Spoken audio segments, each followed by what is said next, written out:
नमस्ते। सोच समीक्षा में आप सभी का हार्दिक स्वागत है। जिस तरह सबरीमाला जो मंदिर का केस था, उसमें कुछ जज ने इस तरह से संवाद की जो पूरी तरह कहीं न कहीं हिंदू धर्म को अब्राह्मीकरण करने की कोशिश जैसा लगता है। सभी मंदिरों में एक जैसा ही सिस्टम होना चाहिए। जिस तरह सुप्रीम कोर्ट ने कहा कि समानता होना चाहिए, मंदिरों में इस तरह भेदभाव नहीं होना चाहिए करके हमारे एक जज ने कहा। पर अगर वो समानता की बात मंदिरों में कर रही है, तो असमानता तो सुप्रीम कोर्ट में भी हो सकती है। अगर आप देखेंगे तो बहुत सारी जगह पब्लिक टॉयलेट होती है, ऐसे टॉयलेट होती है जहां महिला की जगह जहां पेशाब करती है वहां पुरुष नहीं कर सकता। आपके अनुसार तो यहाँ पे भी समानता होनी चाहिए था, पुरुष और महिला एक ही साथ पेशाब करें। हमने देखे बहुत सारे महिला विश्वविद्यालय है, गर्ल्स स्कूल है। क्यों गर्ल्स स्कूल बनवाया?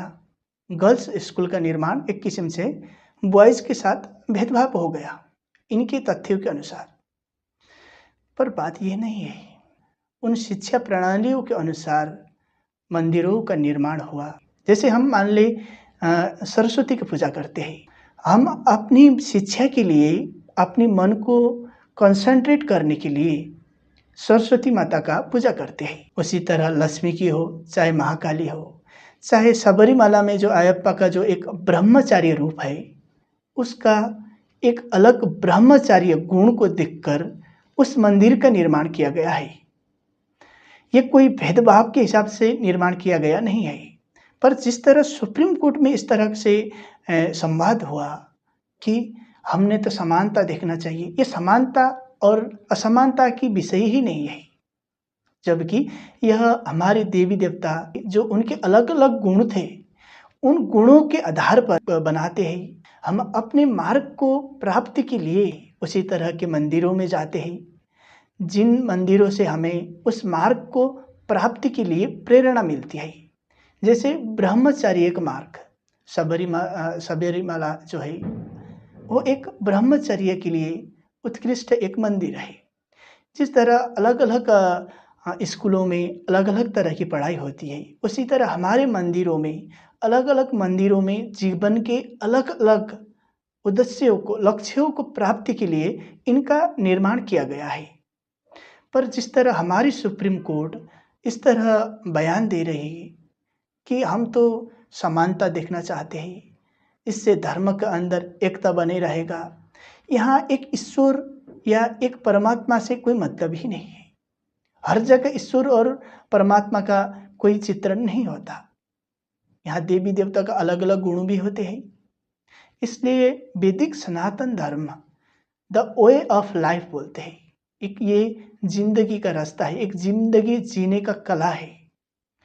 जिस तरह अब्राहमिक फेथ में मुसलमान और ईसाई को देखेंगे तो एक ऊपर वाले को मानते हैं, एक अल्लाह, एक गॉड, उसके अलावा कुछ नहीं, एक यही सत्य, इसके अलावा कोई सत्य नहीं। पर हमारे उसमें यही नहीं है। हमारा सनातन वैदिक धर्म पूरा ब्रह्मांड को स्वयं की नज़र से देखने के लिए प्रेरित करता है। हम अपने अनुभवों से इस ब्रह्मांड को देखें। यहाँ अलग अलग तरह का लक्ष्य के लिए, अलग अलग तरह के उद्देश्य के लिए अलग अलग तरह के देवी देवता है, अलग अलग तरह के मंदिर है। लोगों के अलग अलग जीवन के उद्देश्य होते हैं। उन उद्देश्यों के अनुसार, उन शिक्षा प्रणालियों के अनुसार मंदिरों का निर्माण हुआ। उन मंदिरों ने अलग अलग तरह की शिक्षा दी। उन्होंने अलग अलग जीवन के लक्ष्यों को हासिल करने के लिए मार्गदर्शन किया।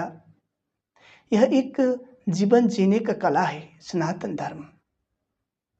यह अब्राहमिक और इस्लामिक धर्म की तरह एक अल्लाह है, एक गॉड है, उसके अलावा कुछ नहीं। वो एक आँख पर पट्टी बांध देता है।